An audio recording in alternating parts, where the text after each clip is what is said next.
Hello and welcome to this week's Damp Show.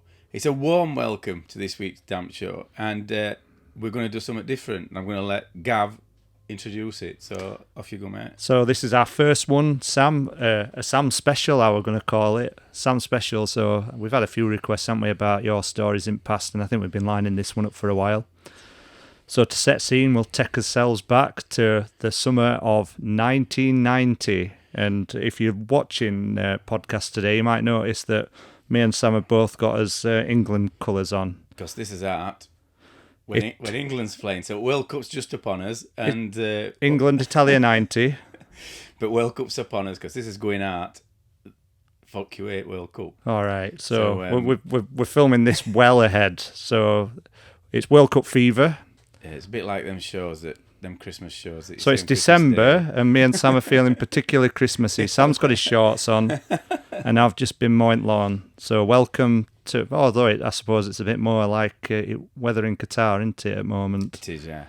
But a balmy 26 degrees. So what this is about is, I've been thinking about doing this story for a long time. So you've got professional Damp Sam, educated... You're laughing at. So educated Damp Sam, who is a damp-proof surveyor, property owner, landlord, a responsible person nowadays. I think you've just done your own. This is your life, I think. Do you want a red book? But it weren't always the case. There is dark Damp Sam days. So I think I've put it on other podcasts, but. Reason why I'm doing these is to get this down for when I croak, my relations, my grandchildren and great grandchildren and all that. They can come on here and go, "This is what my granddad did," and my stories are down there, and these are things what's happened in past, and this is my version of what happened. So it's a bird's eye view, and we're going to start going through. Everything that happened. So let's go back. It's 1990. World Cup's taking place in Italy. I think it were during June, when it were early June. Usual time for World Cup. I'll have been 9 at that time. Let's put into context. And for anybody who's probably under the age of 40, I would say, and disagree with me if you want, Sam. I think this was first World Cup where it really felt like it was sort of starting to commercialise a bit more. There were more rights, and so it was my first. It's my most memorable World Cup, and it's my favourite World Cup. And this shirt is my favourite England shirt, and I bought it. And when I was a kid, I remember this shirt coming out, and I weren't allowed to have it. It were all the posh kids who had it, and they also sold shell suit as well. And it was the first time that sort of replica kits were really coming out, proper replica kits, not them ones where you back in the 80s you used to get a shirt and you used to have to sew your own badge on, didn't you? And then Coca-Cola had got on board and they were selling all them Coca-Cola trick footballs and stuff like that. So an exciting time, yeah. Panini sticker books were out, so all this stuff had been built up for England at times. So it was my first real World Cup where I could stop up and watch games. And I saw it through. I watched. I were hooked from that point on. I were really into it. We were at school. Everybody were coming in every day. Whatever game it had been on that night, that's what striker you were going to be or what defender you were going to be. There were a big buzz about it, weren't they? There were. And just to give a bit of context on what football were like pre-1990, these were the kind of dark days. I've mentioned it on the other podcast that I did. So if you want to listen to that, I did a single one where I talk about it, but me and Gav decided to do one where so he's got some input and we can sort of have a bit more of a chat. But pre 1990, this was an era where I grew up watching football. First went to my first ever football game with my dad around about 1975, 76, when Barnsley were in 4th Division. 3,000 crowd. My dad used to stand on John Smith's stand on halfway line. Used to take me there, blood out my head, crap football, rubbish. It were rough as well, weren't it? There were no facilities. It were rubbish. Football were rubbish. But if you were a fan, you were a fan. So if all your mates were fans, you were fans, and that's what you talked about. So you all had a common interest. So you used to go at matches. And I had a mate called Jeff. He were a big Barnsley fan. So me and him used to go at matches together from being young.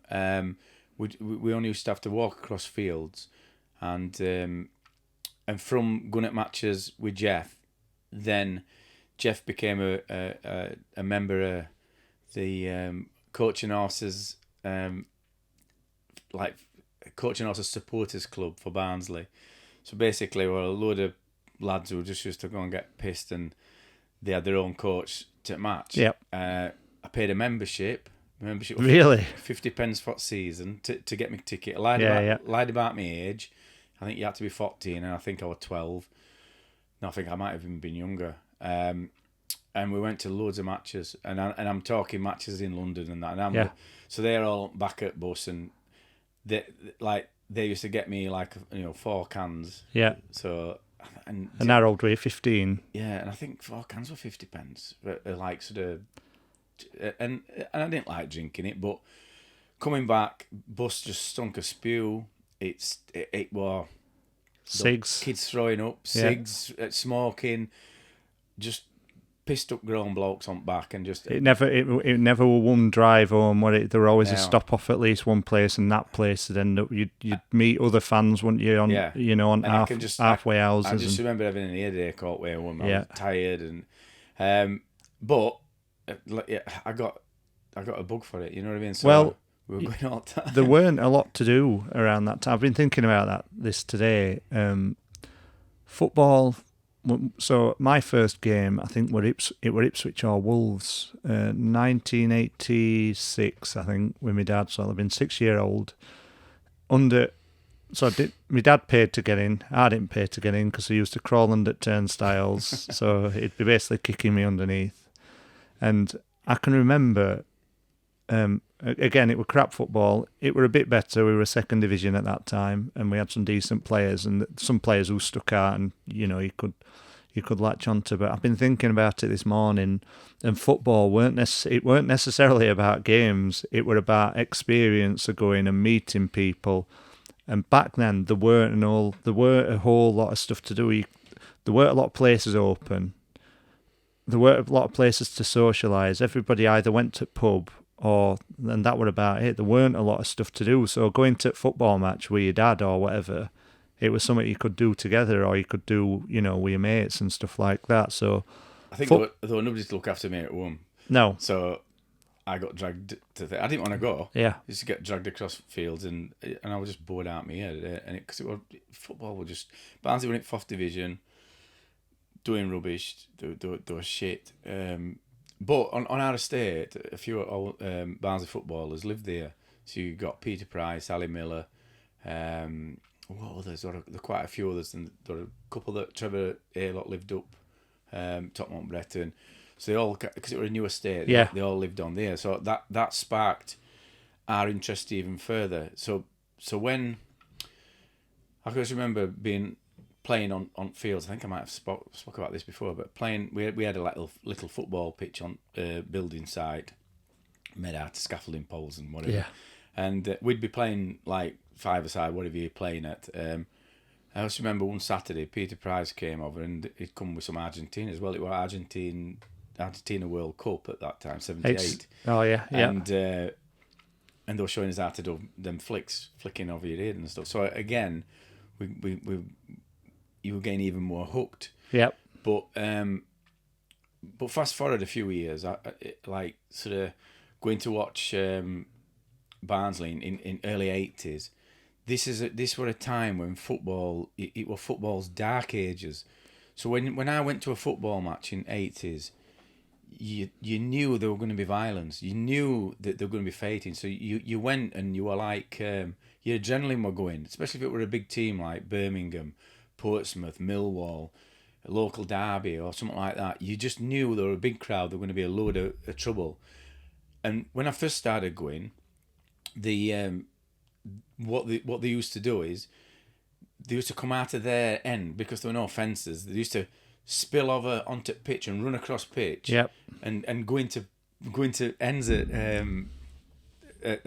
away at home fans, or they'd paint at home fans. There'd be a group who would pay usually, an hardcore group. We used to sit on Ponty, and obviously we used to be in earlier than most. Me and Jeff, because we were kids, and we'd, you know what I mean. And this is when away fans had come in. They'd come in early, and you'd know them straight away, and then they'd start fighting at side here or something, and so adrenaline's going, and this is what you had to put up with. So you were going to match thinking, is there going to be some away fans in your end? Are they going to have knives? Are they going to have this? Are they going to be throwing 50 pences? Are they throwing darts? It was like Wild West. And again, anybody who was under 40, and there's not a lot of pictures around now. Some grounds had barbed wire fences up in front of them, and so me and Sam are talking about 1990s when it had actually started cleaning up a bit. But there were a lot of grounds that had barbed wire fences around, particularly in Europe, where violence were even worse. We'd just had Aysel disaster not long since, and year before we'd had Hillsborough disaster. But that's a bit further forward. So I'm kind of getting up to that. So what I'm saying is this was when I first started. So that's how fighting happened then. So you got like skinheads and all that kind of thing. And when you were in towns and stuff, like if you went to Sheffield, you got Pond Street skin. So you got like people who you were watching your back all the time. It made you streetwise. So good at football, like learnt you how to be streetwise. I just remember once we played Portsmouth, me and Jeff walked home. Jeff had been 15, I'd have been 13. I think I'd have been 13, yeah. And we walked up, come up Burton Road, and it was a night match. So we were about 10:15 at night, and we're walking up outside here. And we're walking. So this is the road that Sam's talking about. He lives on road. So walking up on left hand side, and this is when Jeff used to wear a scarf, and he used to tie it like a school tie. Yep. So that what you know what I mean. So he put it around his thing, put a tie knot in it, and he used to have it like that. I don't think I had a scarf on, but so we were walking up, and Jeff is quite tall for his age, 15, and I seen this bloke stood at top of our street, and he was stood on banking. And I'm like, what's he doing? It's suspicious straight away, and we're walking up, and as we got level with him, he just come running across the road, and I just set off running right corner, and he grabbed hold of Jeff's scarf, and they were waiting to nick Jeff's scarf, so they nicked his scarf. Were they in a car, I take it, or they were in a car? They parked up right corner. Just seeing him, and they got his scarf. And Jeff, I always remember Jeff says next day, I says, did he say what to you? He says, he was trying to rag my scarf, and he just kept saying, bumpy. And I'm like, really? And he's like, yeah. So it's a long way, Portsmouth. So that's a long journey, isn't it? So all they wanted was on a Wednesday night. And it was a thing back then, and then they'd probably like burn it at next match or something. End, you know what I mean? Burn his scarf, and it's like, or it's like a trophy. We bred this kid and we got his scarf. So this was in like early 80s, and then I started going to boys' club, and then fashion more or less started getting into football. So this was about 81, 82. I started knocking about with some lads who were a bit older than us. Ken Spuggy, bless him, who just did RIP. And then Shorty, all Kelly, all lads who went to Aldgate and surrounding schools. We all went there, and we all had like a similar dress sense then. So you all started dressing trainers, jeans, jumpers, Pringle jumpers. What was shop that you're going to in town, Sam? Or would you have to go further afield? To be fair, they used to be robbing them. So all right, we couldn't afford jumpers like that. So the shoplifters would be robbing them, and then we'd just buy them off them or whatever, or you'd buy them second hand off somebody who were rich. So like Kent, he worked for his dad's garage. He might be selling something, so you buy his or whatever. Or if it were your birthday, you'd get one. So this was before I'd left school. But there used to be a shop on Don Valley Sports, they called it. I remember it, yeah. I think they called it Don Valley Sports. And it was where Alhambra Centre was. Yes. Can you remember it being there? I do remember it, yeah. And then he moved to Doncaster Road when Yes, Alhambra he did.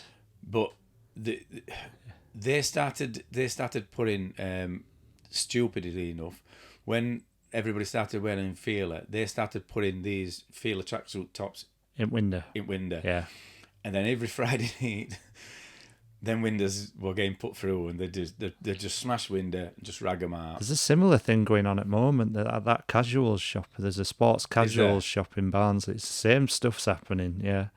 He got wiped out a couple of months back, and I think people have helped him get back together. It's expensive stuff. But there are also Frank Bird's. So Frank Bird's, there's an alleyway what you go up into where Garrison is now, and it used to have a pub, Garrison and pub. It used to have a window that were like curved glass. Still there. And that's where they used to keep all deer stalkers. So every Friday that used to get put through. Yeah. There were no cameras, and they just smash glass and then just take all the deer stalkers. And you knew all these that were robbing them. So because it were a rough place. I tell you when it I mean, we ain't even got onto it yet, but it's got me remembering stuff. So there used to be they used to call it Famous Army stores. That arcade. It were across from Frank Bird's, and they had a few. It were Millets, so they'd got a Millets straight across from Frank Bird's, and it had like. So that used to be outdoor stuff, didn't it, Millets? Yeah, but there were a thing where everybody started wearing Peter Storm cagoules. Right. And it had a little badge. I seem to remember them. Yeah, yes, badge? I do. Yeah, so they had a red, white, and blue Peter Storm badge. There's a Millwall football hooligan documentary that's made it out for. It's like a BBC one. It's on YouTube if anybody wants to look at it, and it's got all their 3 football hooligan firms at the time. Right. I think one were called Surgeon or something like that, where they used to wear surgeon masks. Yeah. But they used to wear cagoules as well. Yeah, they had a guy called. Is it Mad Harry or something? Yes, Mad Harry or whatever. Yeah, and he used to run across pitch on his own. But this were a bit after that. They were skinny as they used to wear all doctor stuff. But so Millets. I'm sure it were Millets anyway. So they were like a letterbox. So shop went in and then door were there. So it had like curved glass, and they had a letterbox, and what they found was if you got a coat hanger, they could open letterbox because it didn't have any security, and they'd get this like coat hanger, and they could unhook these because they were near door. Crazy. They could hung up, and they were taking them every night. They'd be like hanging right down, and then they'd be like, "Come on, we're going to just for," and they were only getting them for. They didn't actually wear actual cagoule. It was for badge. So take that off. Yeah. So, but So there were loads of different ways out. They were getting these clothes. So there were a lot of poverty weren't there, around that time, Sam. Well, clothes were just that expensive. I mean, if you can compare it now, we what do they call that mech that thing he had on her ass? Oh yeah. Bala Summit. I was looking at it the other day. So they've got coats. Sam will be buying it. So No, Kim Kardashian's famously wore some leggings, and it's got London, Paris, Barnsley on them. And but it's an expensive mech, and it's like a bohemian mech. So one of the designers is from Barnsley, isn't he? Yeah. So none of the stuff is like what we'd wear. It's like it's proper oddball stuff, but it's mega expensive. That price range from what you were getting paid to what they were was similar to Feelers and Pringle and stuff for me, like, you know, on like a government scheme or whatever, or not working, being at school. So we started knocking about together, and then you obviously you get like again, because you're all sort of dressed same and stuff. So we used to go to match, and then it were like sort of you go have a drink, and then that's when these football firms started getting together and stuff. So I'd got like a load of lads who we all knocked about, and we went out on a Friday and Saturday night as well. So we'd all go out drinking together, And this leads us up to kind of when England qualified for World Cup and then qualified for finals. So around that time, I remember this. So it was my favourite World Cup. I weren't a massive. England didn't have a big. There weren't a lot of hoo-ha about them at that time. So 86, they had potential, didn't come off. 90s, struggled to qualify. Famous Terry Butcher picture where, he had to play on through injury to get through to qualifying. And I remember there weren't a great deal of optimism with this team. They were seen as that they weren't good enough. Some of them probably, had underachieved. And Brian Robson had been seen as a manager who, I think he'd already decided prior to World Cup that it was going to be his last in charge of England squad. So we were in a difficult group. We'd got Ireland and Holland in group. So I don't think at the time when it started, I don't think there were a great deal of optimism with England team at the time. Just to add to that, it's right. There were no optimism that they were going to do all. But just to add to that, like I was saying, I'm just trying to get people's backdrop on it. When I were on about with violence and stuff, and you always thought something was going to happen. So I went to Liverpool in 1981 when Barnsley played Liverpool in FA Cup. We went on special on train, so you got your train ticket, and it was a massive long train, and so police could escort you to ground. So we all went on special, got there plenty of time. Well, there were a lot of fog on tops and that, so there were a lot didn't get there while after kick-off, and a lot were delayed. So and there were a lot of coaches as well. But after the game, there were a lad from Barnsley, and Scousers got him, and they slashed him, and his back were like a train track. He showed a picture of him in Star, and they slashed him just everywhere and everywhere. And that was first person that I knew that had been cut with a knife, but it weren't last. So after that, we'd got Sheffield away.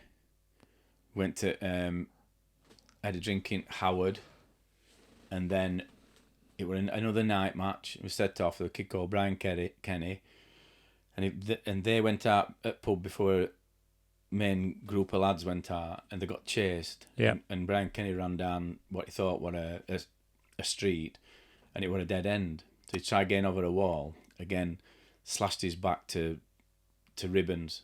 I've seen pictures and that. It's like a with stitches, just like railway tracks all over his back. So that were another shocking moment, especially because I knew him.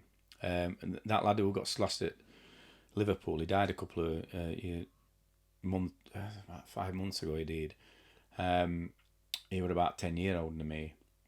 But then we went to Middlesbrough, where all Barnsley lads sort of went, and we got in a pub in middle of Middlesbrough in their town centre. We were there about 10 o'clock in the morning, drinking in there, and all fans kept getting up. The windows were like frosted out, and then that's how they used to be in old pubs, yeah. like Queen Vic. So they were jumping up and like high windows. So all Middlesbrough fans were outside pub. So when Barnsley fans decided to go, and we're going to go up to the ground, someone at the front doors open. All these Middlesbrough fans ran at the door. Starts like Alamo. Slashing them. Yeah, so seven lads got slashed. Evan, Kent's brother, he's got a massive. It's like a hook on his arm like that, and he had 100 and odd stitches in it. His arm was just hanging off. Duffy works on dustbins. He got slashed across top of his head. And what were it? Stanley knives, were it? Yeah. And then Muff, one of the lads got slashed across back of his neck. I'm just trying to think of others. So there were about 7 that got slashed. And then, there were, I don't know why I'm laughing. There were one of the lads had got a Stormer bag on, and and somebody slashed him, and it didn't slash him, but it cut Stormer bag. I know. Poor bloke. I shouldn't laugh, but so that and anyway that was that. But what was I going to say then? So a few the cock kid that did it. The two of them that did it, but one of them, I can remember like about 2 years after or 3 years after, there were a piece in Daily Mirror or Sun, and I remember reading it one Saturday, and his parents, there was a story which sort of did his like journey from when he got up, at his breakfast, how normal his day was. And and then he went out with his knife, and then he ended up getting something like 9 years in Nix and never come home. So that was like kind of other side of it. But and then a lot of them who got slashed from Barnsley, they went on a talk show. I know Duffy, he went on a talk show, a bit like I wanted to say Jeremy Kyle. Who were him with grey hair that he was Kilroy? It was something like that. Yeah, Kilroy. So and then He's dead now. They were on about football hooliganism at time. So this is sort of how it was when you went to matches. You just knew people were going to be fighting, and you were watching your back all the time,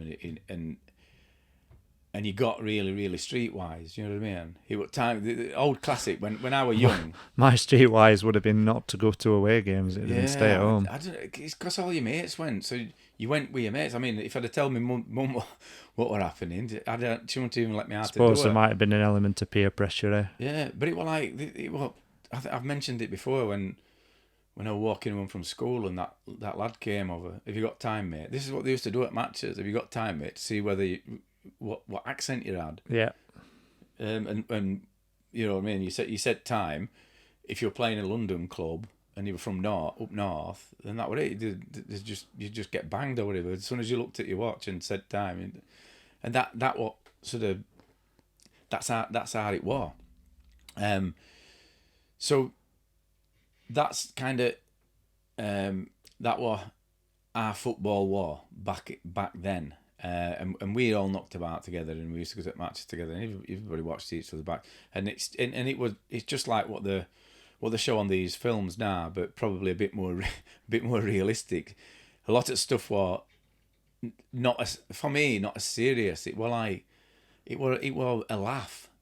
Do you know what I mean? You didn't go to be scrapping. You'd go because you were with your mates to have a laugh, and you know what I mean. And if you got chased or whatever, but you'd stand with your mates and not get hammered like. But that's basically what it were about for me. It was just party a day. It was just doing stuff, going at match, and you'd have a beer after or whatever. So this day, England had been playing in Sardinia, and we'd qualified for group stages, and I'd not even thought about going to World Cup. I'd never give it a thought, never thought that I could go. It had just never crossed my mind. I was working for George Hurst and Sons at Swinton, one of the oldest companies in Yorkshire. I was plastered in with Sid. I'd got Sid on. We were doing these flats, and it was mundane, they were awful, it was shit oil. We were at Thyberg, and these flats were all empty, and it was just an awful job. And I went into Barnsley Town Centre on Saturday afternoon, and I dropped on Smiggy, one of the lads who I ended up going with, and he says to me, "We've just booked to go to World Cup. We've just booked to go to Italy. We're going to watch England versus Belgium." He says, "We're going tomorrow, Sunday." England versus Belgium were first knockout stage. Yeah, just got through group last stages. 16, I think. So, and I says, "Well, are you going to get tickets?" So I just thought you had to have tickets. So we'll get some outside ground, or we'll just watch it when we're there in one of the fan parks or thing. We're just going for experience. So I was like straight away, I'm not missing out. So I says, I'll come. I says, how do I get on? And straight across from channels, there used to be a travel agent, and we went into travel agents, and he just says, "Have you got a flight for?" They knew exact flight they were doing. They were going from Luton and she's not got one, but she says we've got one. Ran a similar. I think it was a few hours after they flew, but going from East Midlands, and I ended up booking that an Oppen ticket. So got ticket to go out and then an Oppen ticket to come back, which you could easily get. And then I had to go home and tell my mum I was going to Italy. So you were going on Saturday? Yeah. No, we were going on Sunday. You were going on Sunday. We booked it on Saturday. And when what game? Game, I think it was Tuesday. Which was 26th of June. Just looking at my stats. Yeah, 26th of June. So it was on Tuesday. So where were your flights to? So we were flying to Bologna.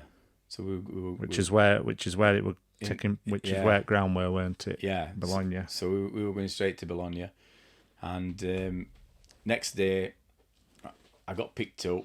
There were me, Smiggy, Micklethwaite, Trix. Just rewind. What did you say to your mum?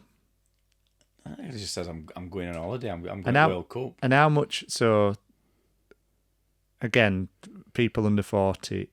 But I'm 23. Yeah. This time. Yeah. Yeah. So it's not a big deal. But again, for people under 40, football didn't require as much planning, did it? Back in them days, No. you turned basically if you could get there, you turned up and you got a ticket. There were no sort of, ballots or having to pre-book or there were none of that. You just basically turned. If you could get there, you turned up. I'd never been abroad to watch England, but I imagine same sort of thing if you could get there. Yeah. So you've got flights to Bologna. Where were you flying from? I was flying from East Midlands. East Midlands. And they were flying from Luton. So I expect they'd put some extra on because of tournament. No. Just normal, just a normal. Yeah, a lot of I think there were a lot of England fans just decided to go, but it's not like it weren't like after 1990. Yeah. What you've got to remember about 1990 World Cup is that is the marker. So the main tournament was such a success with Pavarotti singing. Oh yeah, that's what I was saying. Theme tunes, everything, all marketing, and then with England getting up to semi-finals. Yeah. And then after that it was Premier League. Well, so Premier League came in after. So it was that point where it became marketable football. It had come out at Dark Ages, and it hadn't. It seemed but they were getting the impression that they had. And this World Cup. No, but this is what I'm trying to say. So pre 1990 football, it was shit. It was just. I didn't like football. Watching it on telly, it were mundane. Pictures were crap. It were just. I watch matches now. I watched Man U versus Oldham in FA Cup, an old match at day, when Mark Hughes were laking up front. And the standard of football is horrendous compared with now. Oh yeah, the standard is just horrendous, and that's what we had to watch. We had to watch that, and I'd not got when I used to go to matches. I didn't got much interest in actual football. I think it was just as I'd started playing. So I was 22. I think I was about 22, 23, and I started playing on a Saturdays round about that time. But before that, I just not got that much interest. I used to go to a match to be with my mates and stuff. So so this what thing with that. But I was going to World Cup just mainly to be with my mates and ever laugh with holiday. You know what I mean? And getting pissed up and.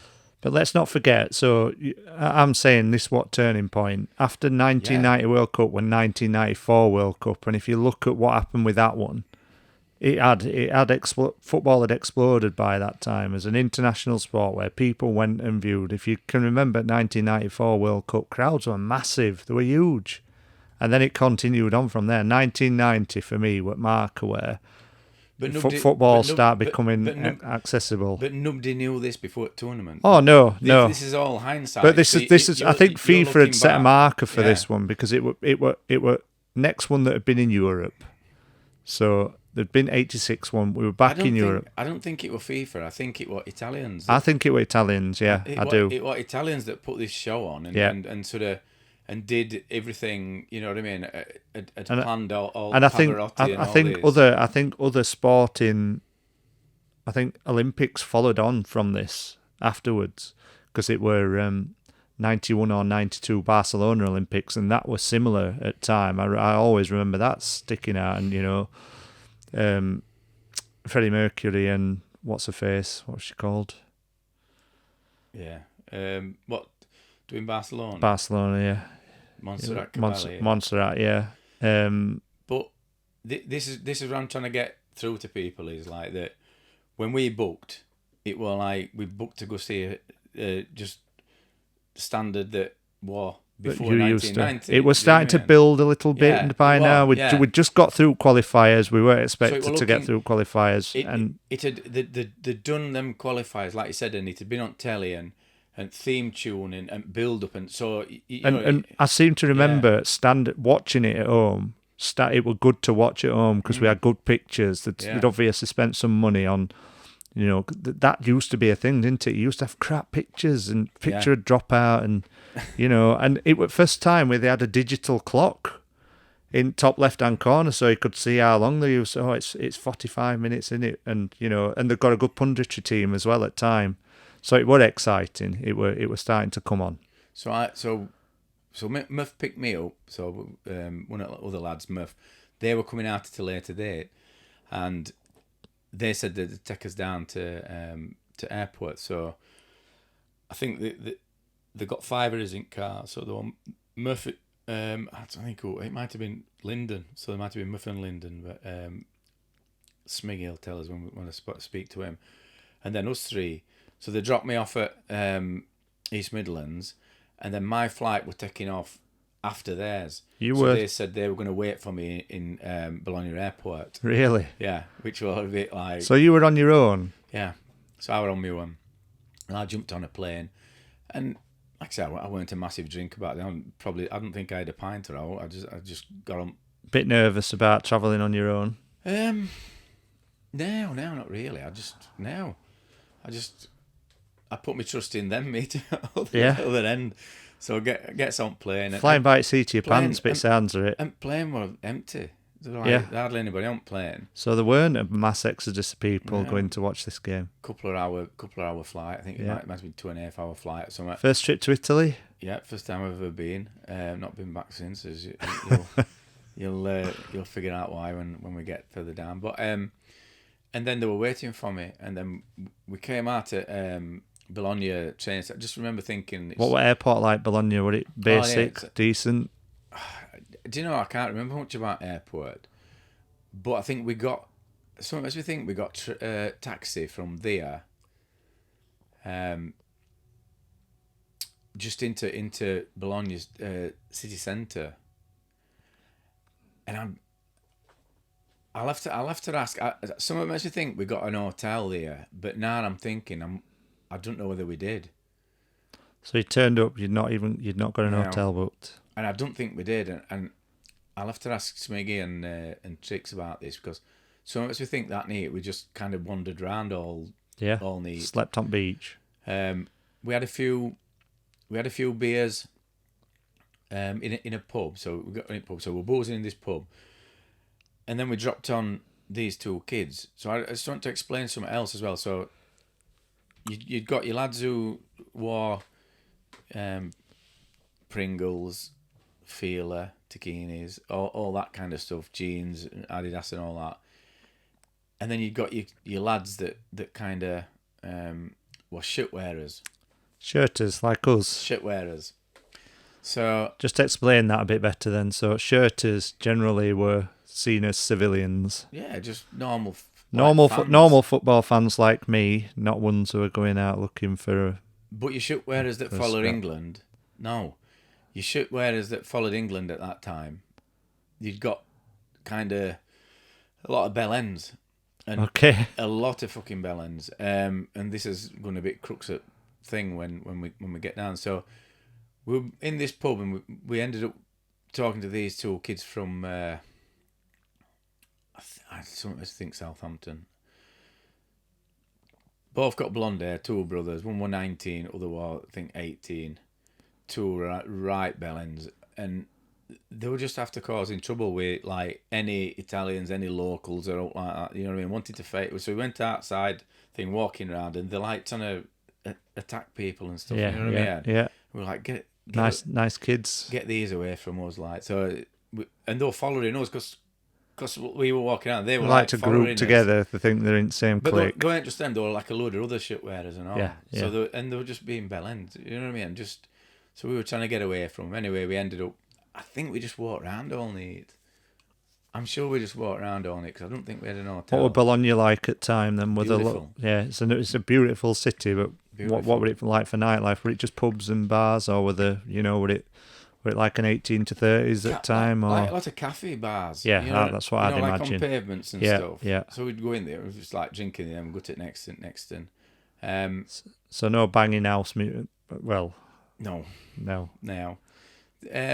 It weren't like Benidorm or No. it weren't like, you know what I mean? It Well, was it's just still in, more is it? More sophisticated, I think.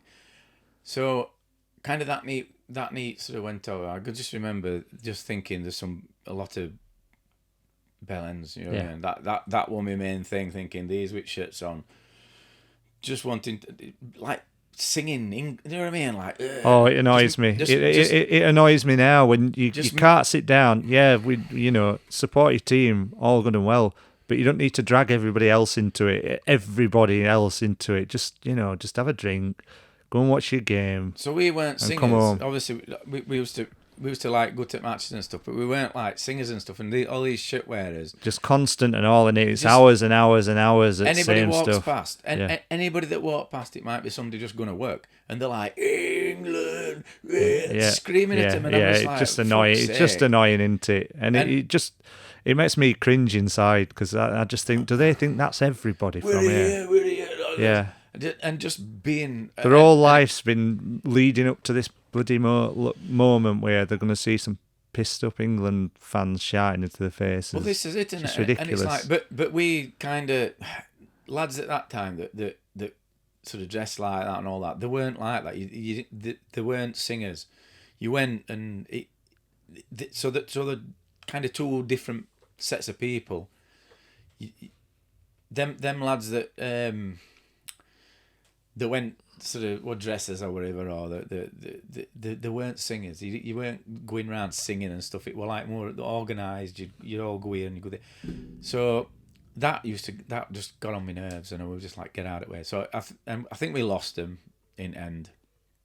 And then it was morning, and it was early morning, and after speaking to some other lads and that Smiggy and that, I mean, talking to some others, we decided to go down to Rimini on train. Yep. So we went to Bologna train station, and I just remember just looking at all architecture, just thinking it's just a lovely place. Be in your element, wouldn't you? There with all that stucco plastering and. So then we and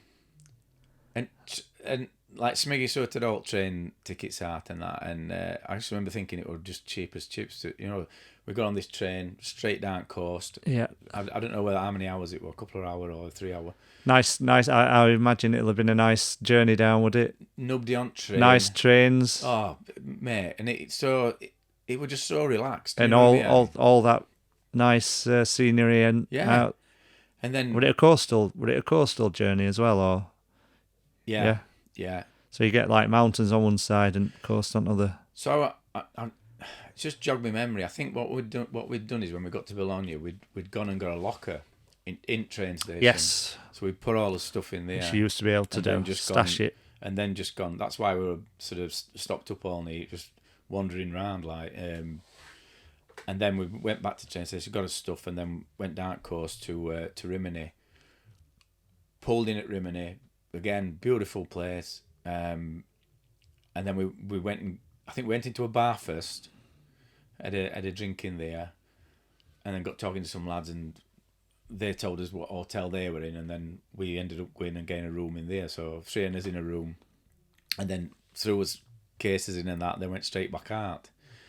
And then this what started fucking long night. So game still worthwhile tomorrow, will it? No, game what? It was day after game. Would you want day after? So I think we're on we're on Monday now, so we're on Monday. So We you travelled put down. So you put your stuff in train station in Bologna. Yeah, But then you'd taken it out and brought it with you to Rimini. yeah. So we only got small bags. Just so we're clear. Got my clothes in, travellers checks and stuff, and then Oh, you've got to have them travellers checks. went into Rimini. Went into a bar after we put stuff in room, and then we were just boozing at this bar for ages and that. And I think we went back and got changed. I got a shower and got changed. Then came back out for night, and Italy had been playing, and I don't know who they were playing. I shall tell you. But they won. I'll tell you. Uruguay. So I didn't even know they'd been playing. This is So on the day you're talking about, which was the day before the game, they'd just bet Uruguay 2-0. So we when we went out, we got changed. We went back out, and we went to a pub called Rose and Crown, which is in Rimini. And Rose and Crown's are like a biggish pub, and you've got one road that runs parallel to in front of it, and then you've got one road that runs parallel to Beer Garden at back of it. It weren't an English type bar though, were it? It must have been coincidental that it were called Rose and Crown. Yeah, I think it was. Were it? Yeah, an English bar in Rimini. Yeah, right. Rose and Crown. So okay, it's still there now. Yeah, and so we got a drink inside, and it was just filling up. But what I noticed when we went in was pub were just surrounded with riot police. Right.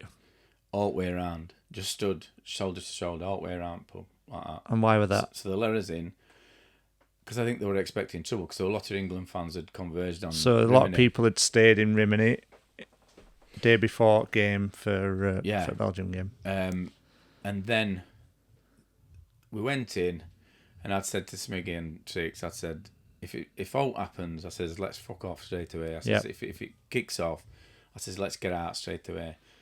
And we'd gone and we were stood in Beer Garden and just chatting and talking to different people and stuff. And then obviously Italy won, so it was around about 9:45. And our Italian celebrators, they put flags out the windows and they peep their horns. Yeah. Up and down. Same as in Spain, isn't it? Spain do exactly the same. Beeping and beeping and beeping. And then you could hear England fans, shirt wearers, shouting, fuck off, all that like. Fancy celebrating your host country winning in their own country. And then all of a sudden, from back of me, like a glass comes flying over and then smashed on the road.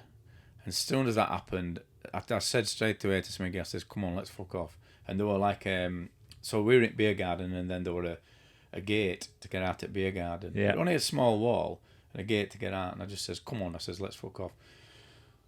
So we set off going out. And person that threw glass was a woman. Really? How do you know? Because it's common knowledge, like, this is what we got told on. It was a lass who was stood at back. Really? Of us. Yeah, and she fucking threw it for So glass. Was she there with your boyfriend, or? I have no idea, mate. Okay. She's got a shit on, though. So she's thrown first glass, and then I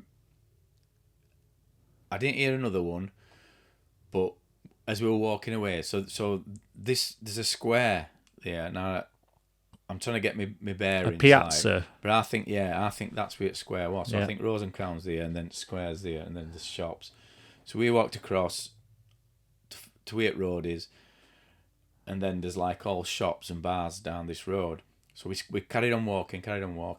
I think we were walking for about 10-15 minutes. So you got out of the way, fair out of the way, yeah. And then one of them says, let's get in this bar on corner. So there were like an old bar on corner. Cafe type. No, it had got all windows. So there were a street going up that way, like it was like a crossroads, and it were quite heavy with buildings. Okay. It's a bit like, if you imagine, in my head I've got like York. So imagine going down a road in York, and then there's like an alleyway in Italy. It weren't an alleyway. It was a road. It was a proper road. But narrow. two-way road, but it was narrow. Okay. And then with pavement, and then this bar were on corner. We a door. We went upstairs to get in. So we went in here, but all these windows were open, so they were like wooden windows. You know, Panels. Yeah. Yeah. That they'd opened. So all them were open. Yeah. People were sat in tables outside. So they Okay. got window. So we went in and ordered a couple of beers. Like nice as all, she could speak English and Italian. And then there were some other England fans in the pub.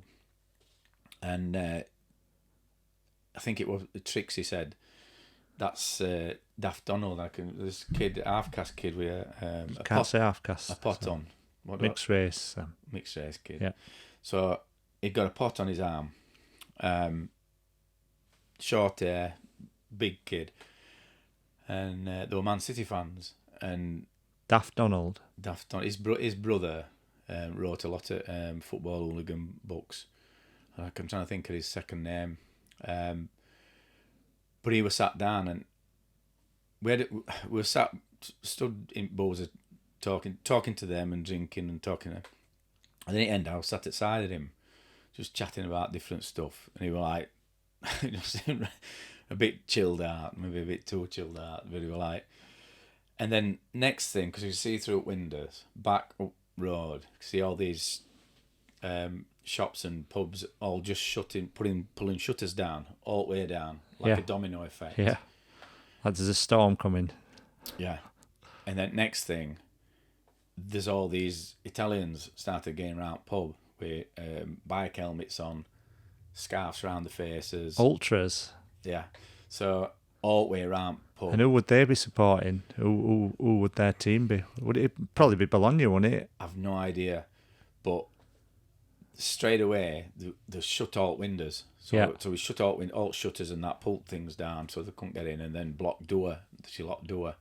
They were like brain on thing. Though. Really? Trying to get in at us. And how many would you say? Well, outside? Yeah. A few hundred. Really? That many? Yeah. So it were like Alamo, you were in... I was shitting myself. Yeah? I thought I'm getting... And what would what happened? Did they just come en masse like straight away and just all come round and you were looking out and then they just all came in one go, like a wave? I don't know what happened back at other places, but they just all... it was just surrounded pub. So worst you've ever... so you've probably seen your fair share of trouble in the past. Worst you'd ever seen? Well, no, it weren't worst I've seen. I've been in some sticky situations, but it were like... We all like had moved to back end at pub. Yeah. And they would all pick like bottles and stuff up. And what would Daft Donald doing? Would he activated or? He just sat down, just chilled out, sat down. But I was like a bit nervous. And I don't know how long it was from that happening. It sent to an age. Next thing, door flew open. And then straight away, they just tipped all tables up, all them. They just tipped all tables Man City. up. Yeah. Yeah. Because this is what I can remember when Portsmouth played Barnsley. Sounds like a shootout, this, Well, I can remember when... Because that's a Western. Because you know when glasses start getting thrown? Yeah, you get behind. Yeah, and I can remember... Sounds like a Western. Penny farthing in Barnsley, Portsmouth, they started fighting. And we all had to get behind tables. Because it were just like glasses going backwards and forwards. And a kid got hit in the face from a Portsmouth lad. And outside Penny Farthing, I don't know if you can remember when Wolves were there, they used to have some flower beds. They were square flower beds. Oh, yeah, I do remember. And I just remember him, copper were holding him up, and his nose were like hanging off, because we were watching from outside the pub, and he just kept fainting. He just passing out. Yeah. I think more with sight of blood. He'll be shocked.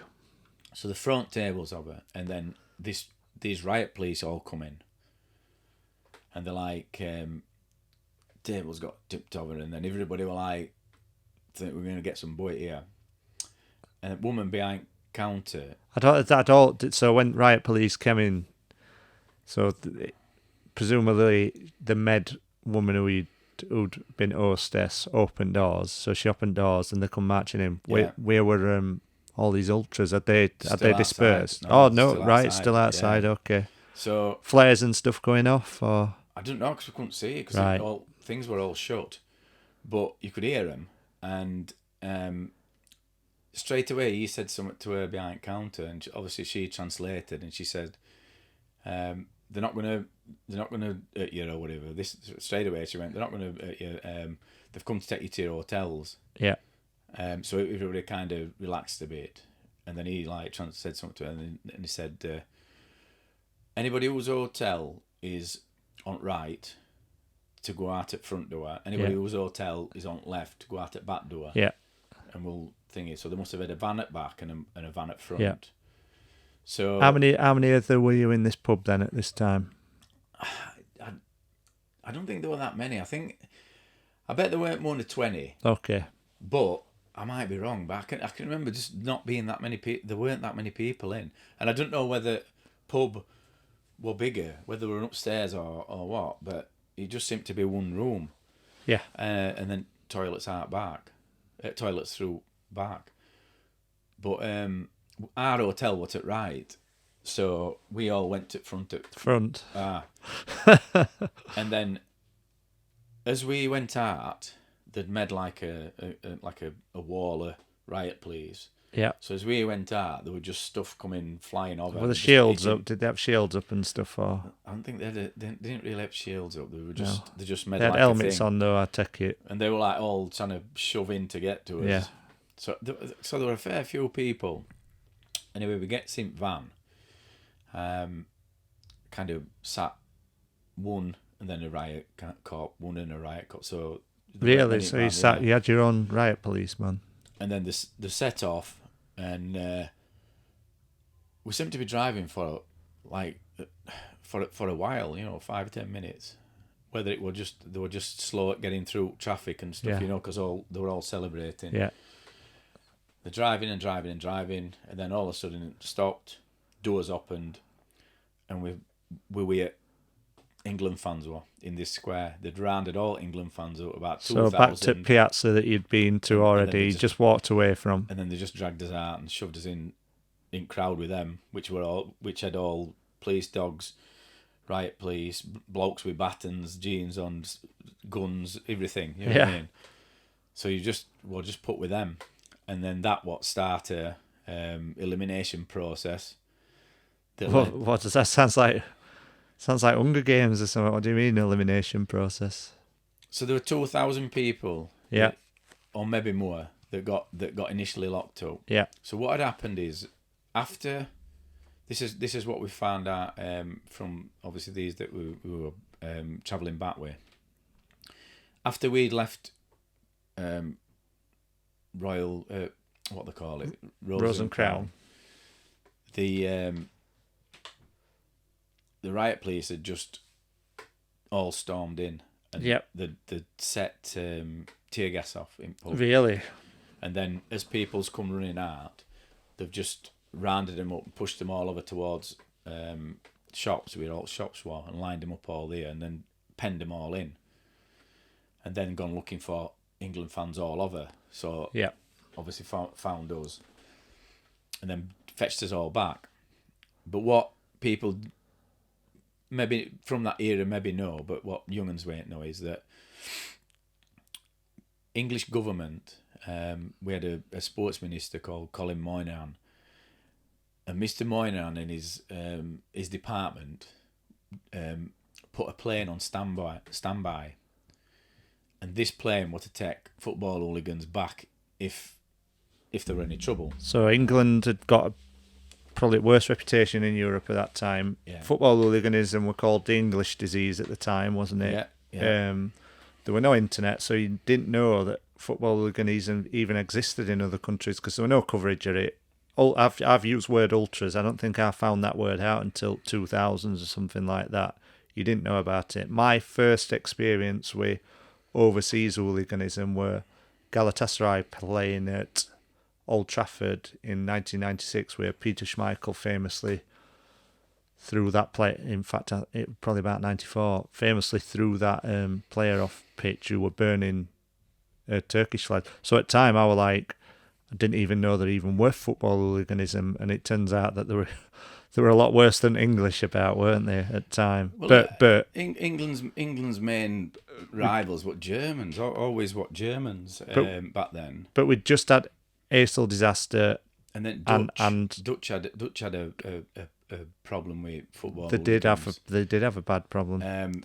So this was what they were trying to And avoid. Hillsborough had been tight a year before, so no doubt English government didn't want to be embarrassed again, and Italians had put a lot of weight on this tournament at time. But to have so they've got this plane ready to get rid of so-called football hooligans. But the plane only held so many spaces. Now, what happened was we got sort of thrown in with everybody else. So there were no sort of these came out of that pub. No, you never just got. Everybody got thrown in, stemmed in one. And then after being stood there for like a couple of hours, these vans kept coming. Yeah. And then as vans come in again, they'd made like a wall of riot police with batons and stuff, and they were saying to people to get in these vans, and they were like dragging them. Did you see any violence? Yeah, from riot police. Okay. So as they had to go into the van, riot police were just battering people as they were getting in, as they went through tunnel of these riot police, like running gauntlet. Were it? That were it. Yeah. And then they had to get into the van, and we could see that me and Mick had got to the back. I don't know where Smiggy had gone then. I think Smiggy might have been a bit further down. So we could see that the crowd were getting smaller and smaller, and these vans were taking people away. And as it were getting really small, I mean, we're nervous, laughing and that, we could see that they were getting battered. And we said to each other, we're going to have to go. And I says, we don't want to be waiting until last van. I says, last van's they're going to get most buoyed. They're going to get most buoyed at lot. It's like, thank so for it's that. turned to Lord at Flies now. You're all turning against each other. I says, we'll go for second at last. So it might be a bit tired then. So as like we could work out how many we're going to get in van, I says, right, I says, you go and I'll get me down behind you. So it got to this van come. So Mick put his ear down. So you're in a pool of people. Yeah. There's a wall. There's a line either side of you, and they're saying, "Come on, get in van." So Mick puts his ear down and sets off running behind this other kid. And I've got my head down like that, like holding on to the back of Mickle for it. And I'm looking up like that and waiting to get it on back at ear. And every one of them hit Mickle for it. And he was like, ah. You know that game where the things come up. Whack-a-mole. Yeah, it was like that. And that was because it must have been adrenaline and thing. I was just laughing my head off. And then we got in van. And he went to front, and I got sat. Holding his ribs. He was in some pain, and but I was still laughing.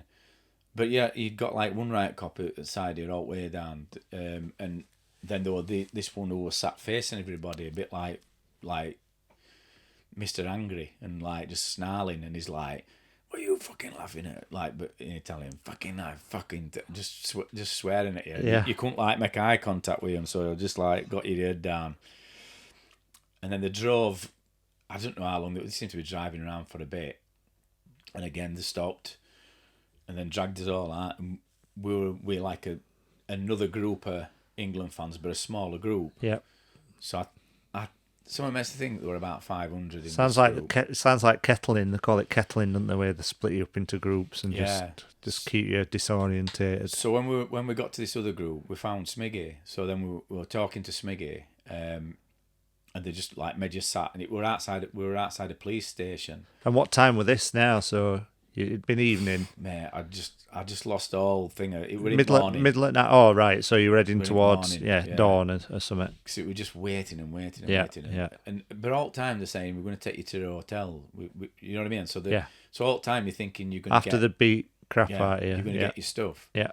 So we're waiting, and again you just wait around. A few kids tried doing a runner and then they got caught. Nobody could actually get away. We didn't even know where we were. Yeah. Do you know what I mean? Well, this police station seemed to be in the middle of like an housing estate. So we've no idea where we were.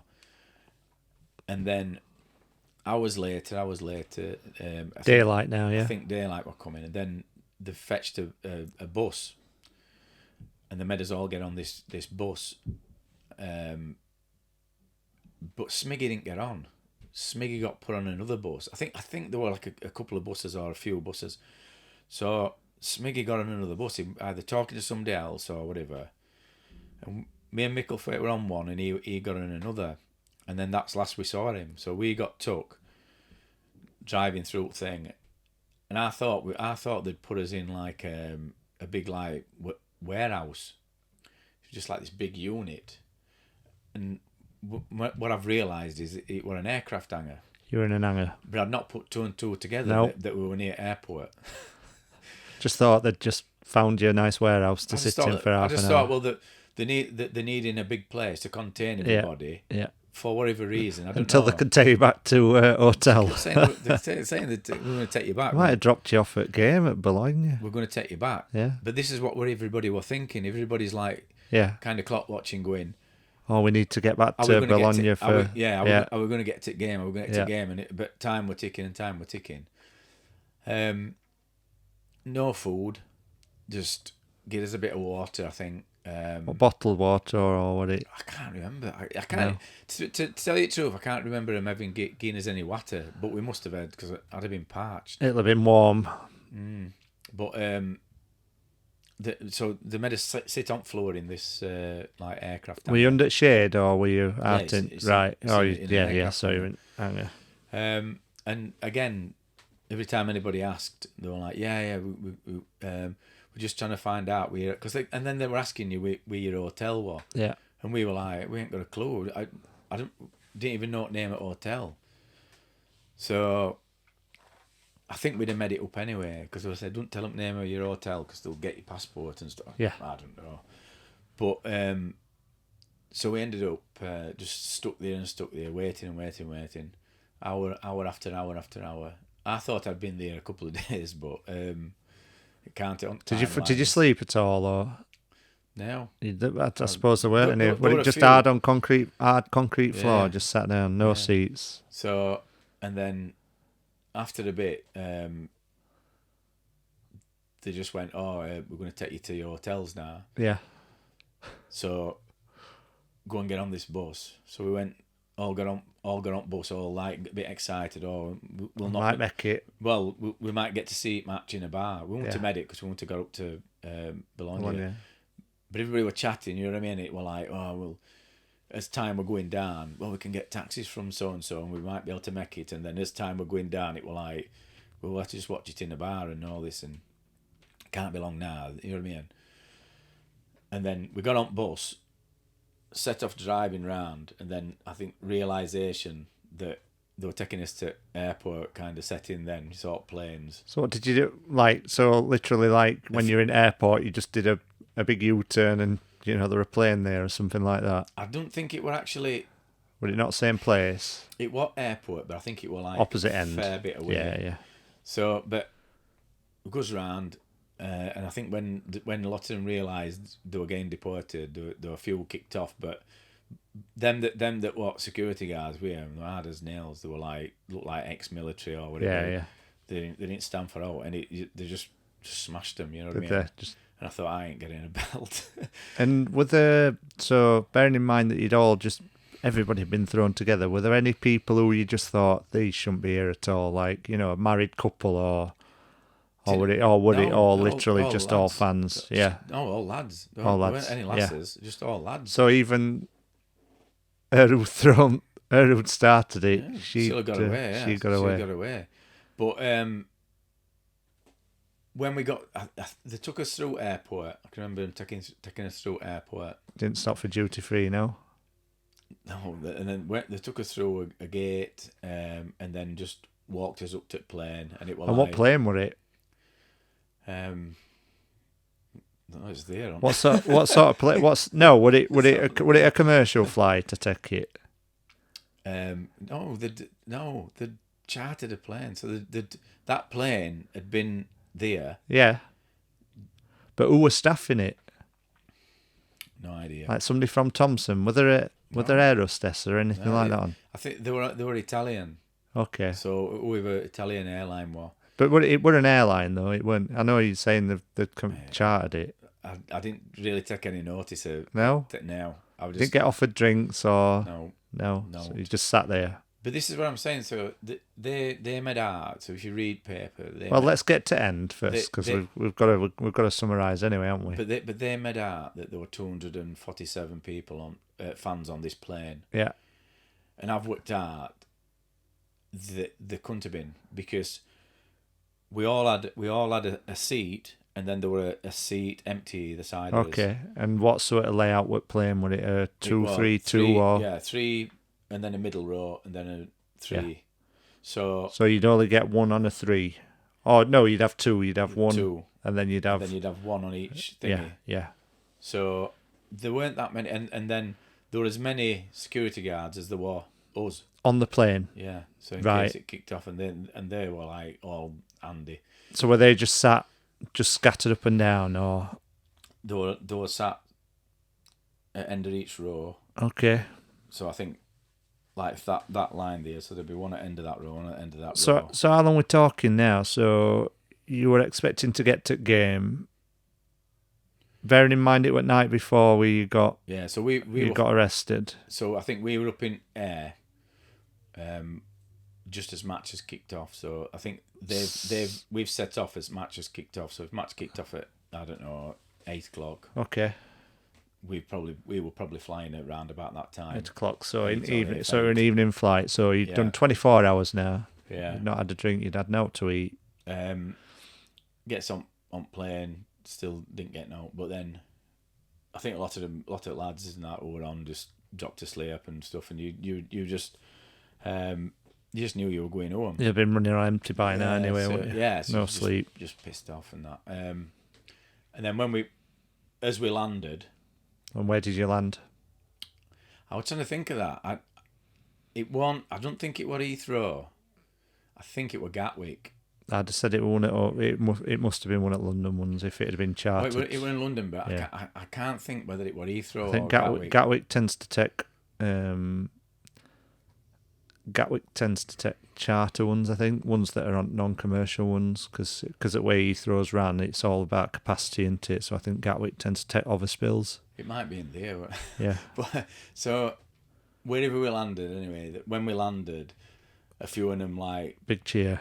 No, a few of them stood up and being a bit like Larry, but these security guards, they weren't taking any shit. They just smashed them. Yeah, even though they were in England. There were a couple that, because they were in England, stood a bit and they just got smashed. Right. And you didn't hear no. So then when, what they call it, door open, then we'd just stay in the seats. It weren't like when you land on holiday, you get your passport out. You stood up, switch your phone on at it. Overhead locker. Yeah, that does me head in and all. By the way, them that's already you're still at 10,000 feet and they're gonna getting stuff out. So this like plainclothes copper got on, and he just says, "Were it overt thing?" No, were it overt tannoy? Do you know? I don't know. I thought he stood up and just shouted to everybody. He says, "We're going to let you off. When you get off, all we want is your name and address. We're going to take your name and address, and then you can go." So they were like, "Well, how are we going to get home? We've got no money." Yeah. And he just says, "Well, just tell them, get on train and just tell them police have said you can get on for note." Really? So, I got. I think they took his name and address on plane. So they came around, took his name and address, and then you got let off. And as we got down, that were it all. Photographers were flashing and news crews and stuff. So middle at night though, would it? This was we landed back round about 11 to 12 at night. So he told us that England had won this cup, but he says, "Oh, I think he started off by the way, England's won," and there were a bit of a cheer. But in fact, with a big cheer. I think I could have not cared less. I think at that time. I couldn't, but I think a lot of them might have even been going back out. I don't know, but What just they just drive there or something. But so we gets let off, and then obviously I could feel cameras following me as I was walking through thing. Me and Mick. I found him because he'd been sat somewhere else. We weren't sat together, and got off, and then we. I'd got some Italian liras, and I went and changed. I changed it, and so I got a few quid. I think I got about 13 quid or something, 14 quid. Yeah. So I got enough to get a sandwich and a drink, and then I don't know whether we paid to King's Cross or whether we just got on train and then just went straight to King's Cross. But then the first train back was something like 7 in the morning, and we got there about 4, so we got to wait 3 hours. 3 hours. And then so we just sat around in King's Cross, and then when papers came, so first bundle of papers came, first editions, I went over and got a paper, and then looked on front page. So what were headlines, Sam? It's here. It says the Glory Boys on bottom, the Shame Gang, and then the Shame Gang. So this what read data. This was taken as we were walking towards playing in Italy. Is this the actual one as well? What and that is 17th of June, is it? That's me, and lad with blonde hair. That's Trixie. We'll get a picture of that. So this is picture of you when you were getting onto playing in Italy. Yeah, so this is when we're getting. You never told me which airport it was. Did you never find out? Bologna. Same airport than what we'd gone to. So you weren't far away from action either. So it must have been a right drive. I'm thinking now. Yeah, it must have been. It must have been a long drive. Let's have a look. That we got there. So you can read. Watch your fingers on that, 'cause it's. Yeah, I will. You can read. I know you're proud of it. So Wednesday, 27th of June, 1990. Sun. 22p at time. Thought it'd been cheaper. Bargain. And headline is, Nation went balmy last night when Robson's Heroes blasted into the World Cup quarterfinals in the last minute of extra time. David Platt.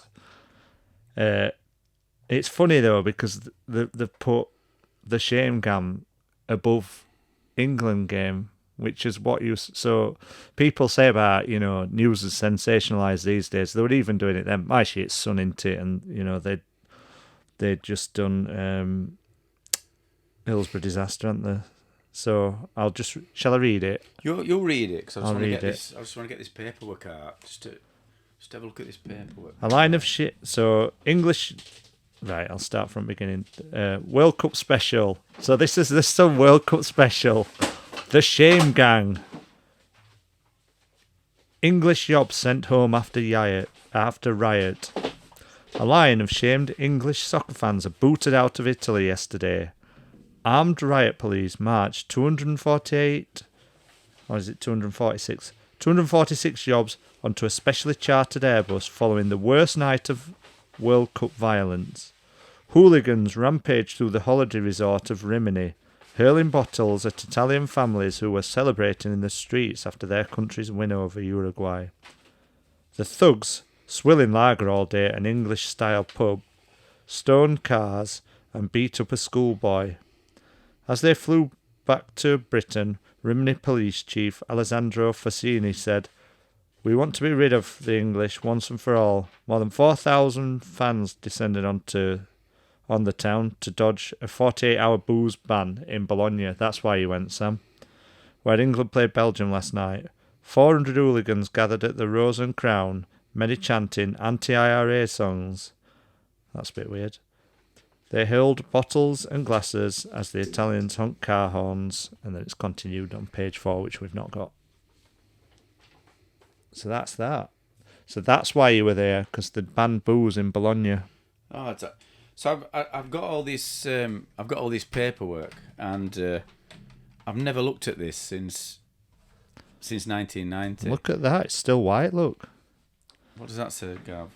So I can remember complaining to my MP. So they've not even put your name on. So this is from... That might be what they gave us. So this is from Foreign Consul and Commonwealth Office in London. And it's addressed to Sam. And it says, "Dear Sir, according to the list provided by the Italian police, you are one of the people recently sent home following disturbances in Rimini. We understand you may not have been able to recover your personal possessions before department. We have asked the Italian government to arrange for the collection of possessions left behind and their return to this country.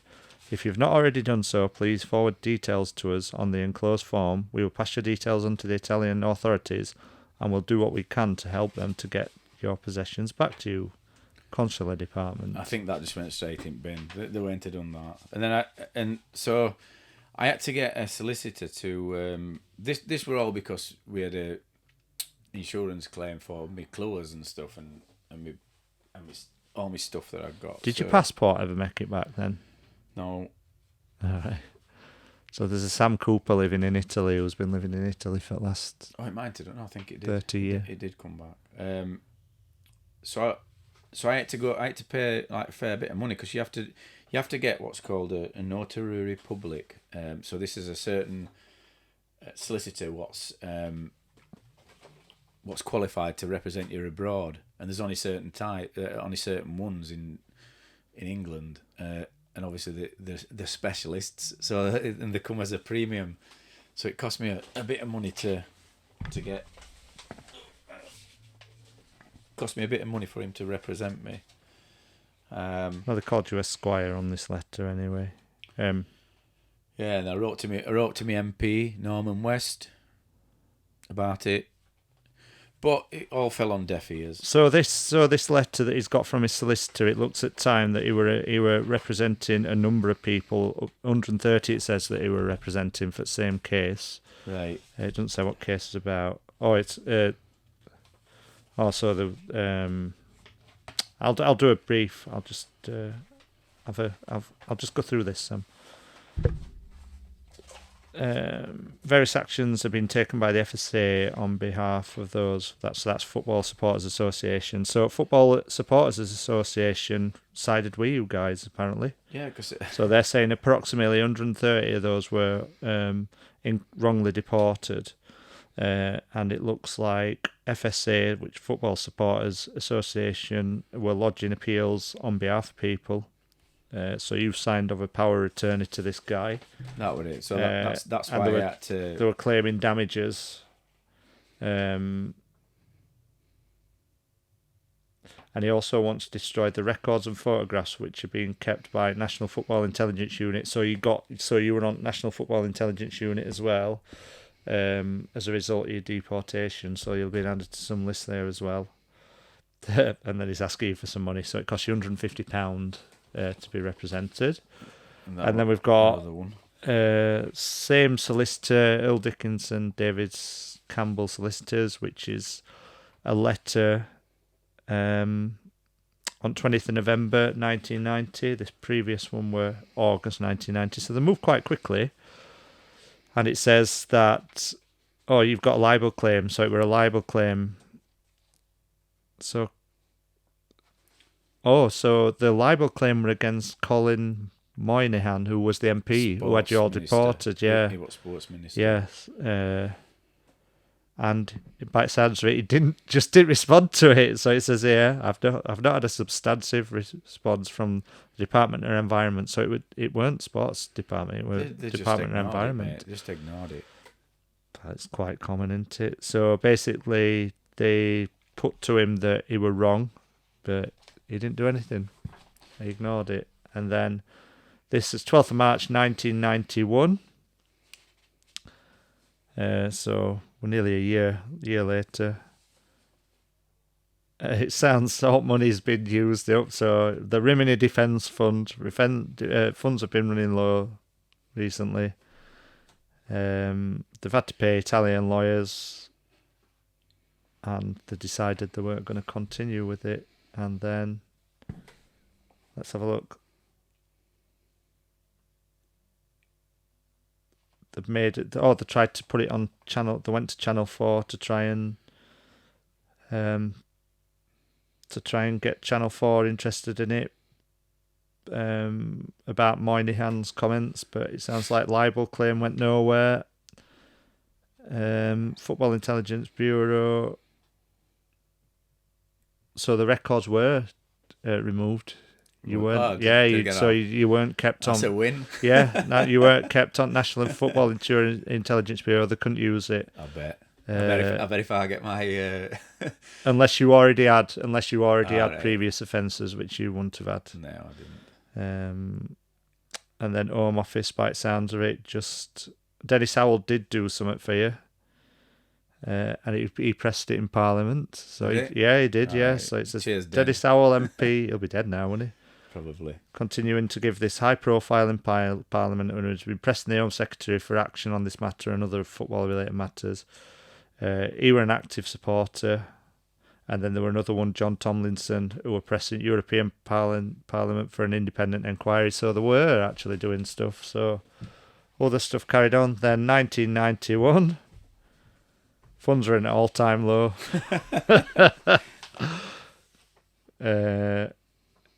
Italian lawyers were not prepared to commit themselves to pursue any criminal proceedings. Channel 4 were prepared to settle any claims for libel. Also, Channel 4 had reported on you, and they weren't willing to go do any line against Colin Moynihan, so he didn't do it. Home Office and European Parliament, they said they would do an independent investigation, but Mr. Tomlinson is recuperating following a car accident. So that's that. And then I think that's last. This is going to be the last one. So 3rd of July 1992, so 2 years later.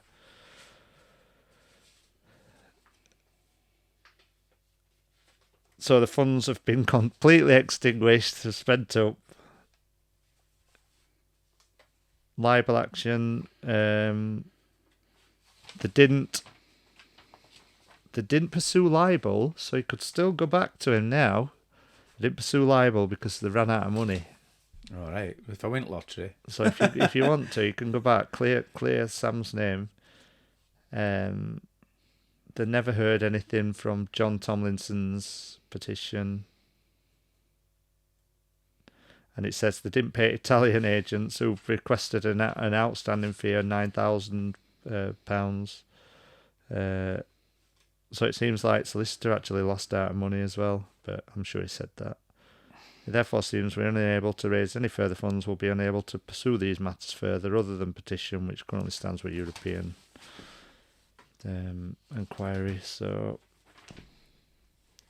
and then this is the final bit, Sam, we'll round up after this. To all deportees, obviously I do not wish to give the impression that I'm giving up hope altogether. However, in the absence of further funds, I feel there is little work I can do. I've received no payment for any of the work I carried out, nor do I intend to ask for it. If there are any queries, please do not hesitate to contact me. And I don't know what that is. I think that might have been my charge sheet or something, but it says February on it, so it's in Italian. Yeah, you're not be able to make much sense. I think I could probably read a bit of it, similar to Spanish, isn't it? We could probably get this translated, actually. Oh, it's nice paper. Smells fusty though, doesn't it? It does. It's been in drawer for a bit. And then there's your date of birth, and then you've got full newspaper. Have you another copy? You need to get that framed. Oh, another. This later edition. So all like right. So that was first edition that we showed you before, and that was second edition. So bearing in mind that Sun decided not to cover game up from half at only. So I'll start that again. So bearing in mind that the Sun only put half at football game on the early edition, they decided not to put any of it on this edition. So it only made it to back pages. What story was it that? It's still on, isn't it? But yeah, they've not put that picture on. There's nothing about the actual game though. That's what I'm saying. And there we go. Are you sure this is not early edition? I don't know. Does it say? It should say. I don't think. No, It that's. says 0-0. That's all. I think I bought this in Barnsley. Right. So I got that one in London. Yeah. And then I got that one in Barnsley. So I'll read this again. No, it's same story. It's same story. And then Steffi Graf. This tart is ruining my game. Steffi Blasts model. And I'll see. I don't want to ruin these pages, but page 4. Well, we've got so pictures made it onto page 4. Yeah, the pictures in there. Kids fled for their lives. Load of bollocks. You dare not speak English in this town. English holidaymakers bowed their heads and spoke in hushed voices in Rimini last night in case their accents had been recognised. Innocent families have been branded the hooligans in the wake of Monday's mindless riot in the Italian resort. And again, and I think that's probably right. You know what I mean? That they probably didn't want to be known as English. They probably didn't. I sometimes feel that way when I go abroad, but let's listen to Son's opinion at time. Go on then. I mean, you could have got a better paper, couldn't you? But they weren't in any others. All right, okay. Just gutter press. The reputation of English soccer was last night dragged from the gutter straight into the sewer. How many times must we suffer seeing this vile, foul-mouthed and drunken mob who laughingly call themselves supporters destroy and defile our country's name abroad? Our sense of shame is made all the worse when we see the behaviour of Irish and Scottish fans. They are gracious and well-mannered, win or lose. They don't behave like animals. They are welcomed wherever they go. The final disgrace was seeing our fans flown back to Britain at gunpoint. The Italians could have done us all a favour if they had opened the doors at 30,000 feet and kicked this garbage straight into the sea. And it's a good job they didn't, because they'd not have damp sound. Yeah. Saving people's houses and, solving damp problems. So, there you go. So, I'm anticipating, again, crystal ball time, that we're not having these types of stories coming out from Qatar, but you never know, do you, really? I do know. There'll not be one bit of trouble in Qatar. So, Christmas Dampcast and Sam's story, number 1, over. Have you got out to round up, Sam? Yeah, so just as a summary, so my take on it, obviously, I've said it in other one. It was a low point, because when I got back, it didn't just affect me. I mean, I'm a strong person, and looking back, when I look at my part of my life, sort of 1990, 1991, that was probably the lowest that I ever got, because I'd not told him that I was going to World Cup, my employees, which when I got back, job had gone. Really? So what, they sacked you, or it just gone anyway? Because you didn't fancy the job, did you? Anyway, I was self-employed, but you know what I mean. You'd knocked on it, hadn't you? Yeah, they won't let me go back because I was down as being unreliable. Which and listen, I looking back as an employer, I get it, because like I said, I was working for them on Friday, and I'd gone. You just didn't turn up on Monday. Yeah, so and Sid had gone and told him I'd gone to World Cup. So I told him, tell him I've gone to World Cup, and that was it. That'll get you. Oh, has he? Automatic pass. Like I said, I've said before. To be fair, I didn't like working at that job that we were doing anyway. But there weren't much work about, and I was struggling. I hated plastering, and it was my low point, and that's when I applied to join RAF. Did you? I had to take a test. Wanted to be a photographer in RAF. I thought that's an easy job, carrying a camera around. I had to take a test, and if you got over a certain amount, then you could, you could become whatever aptitude test. Pilots up here. Yeah. Oh, we're doing sliding scale again, are we? Cameraman's no, but so whatever you got, so you get like 100%, you're in as a pilot. If you get, I don't know, cameraman more says 70%. Yeah. And I think that my results, I could have helped him sweep floor, because I weren't prepared for doing a test, so my general knowledge weren't that good then. That went out at window. Next thing, I applied to be a fireman. Job came up in Sheffield. Filled application form in. Got asked to go for an interview and to sit a written test. Went through in my car, pulled up outside fire station, and I've never seen a queue as long. It just went into housing estate. I tried to apply in when I was about 25, I think, and I don't think they had any openings from age of me being about 25 till been well into my 30s, by which time it passed me by. It was a sought after job because you got a lot of time off. And you got time off. So when I got there, and recognition. I did queue up. Yeah. Hours. So good practice being that in Italy. Yeah. And listen, being a plasterer, that waiting around and queuing up water off a duck's back for me, because it does make you be patient. But I did my test, my oral test, and then I did my written test, failed it, and it's a good job because I'm not really good with eyes.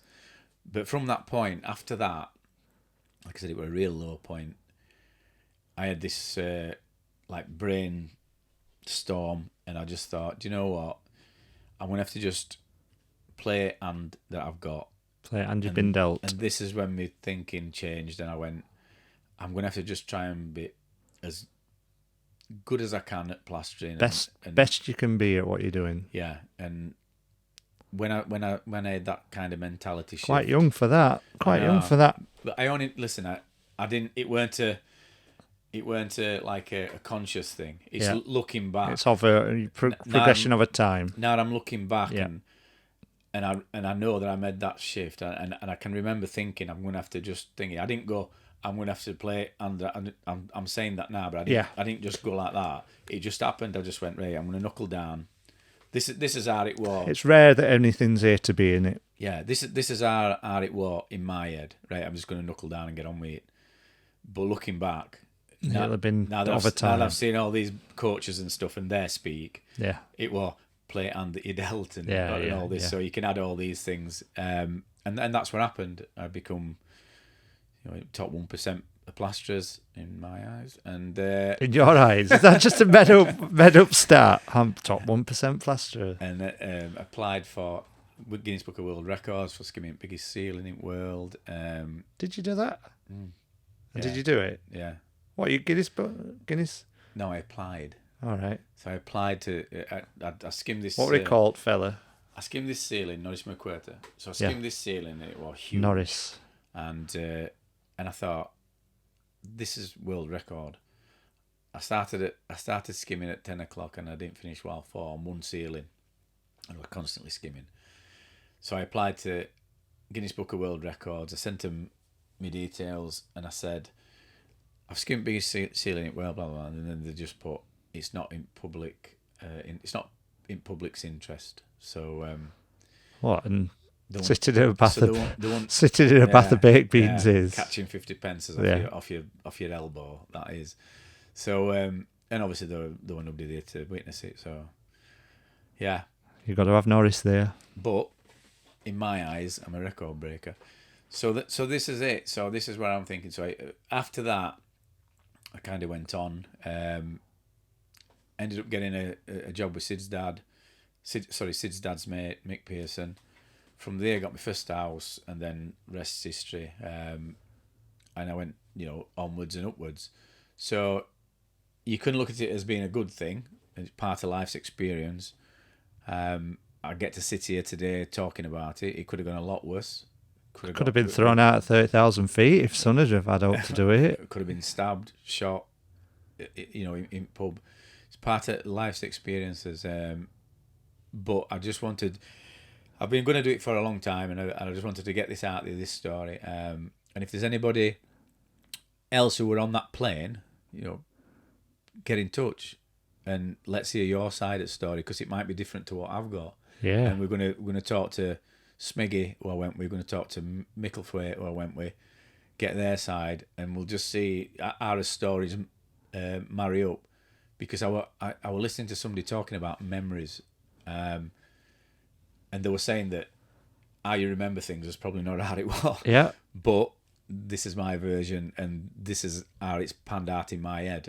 Now, It's 30 years, so, you know. 30 years, yeah, 30 years, and I've not gone over it and gone over it and gone over it and owned it down to a perfect story. Yeah.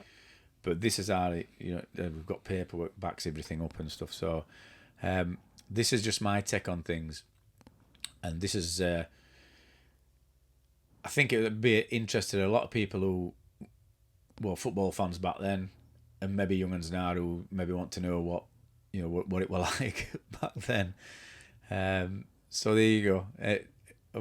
We hope England's gonna win this World Cup, and it's good luck from the Damp Show, me and Gav. Yeah, and happy Christmas. And we're just gonna sing an England song now. Because we've got a shit song.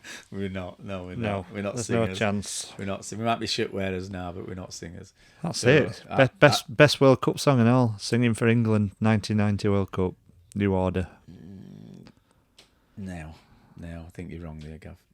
Well, It's been proven that that the best World Cup song, although I might be wrong, it might be Euros. oh, here he goes. World in Motion. Which is what I've just said. You said singing for England. Is that Sam? Yeah. All right. New Order. No. World in Motion. Right. Oh, God. We are just the worst, aren't we? I think. I said wrong song title, and you disagreed because I'd said lyric. Right, fans, aren't we? I think Vindaloo's best. Happy 1990 World Cup, everybody. Right. See you later. See ya. Thanks for listening. Cheers. Bye. How long we done for? Fucking hell, an hour and 44.